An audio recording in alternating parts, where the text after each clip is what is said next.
Latest chika. Doon ay Pangilinan inihayag kung gaano ka-importante sa kanya ang kanyang leading lady na si Bel Mariano. Sabi niya, si Bel kasi yung tipo ng babae, sa kanya ko lang kasi nahanap yung talagang pinupush niya ako to be better.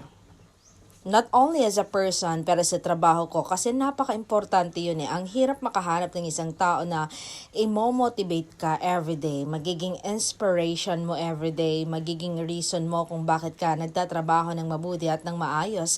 Kasi ako iniisip ko na nagtatrabaho ng mabuti, ng maayos para sa future namin.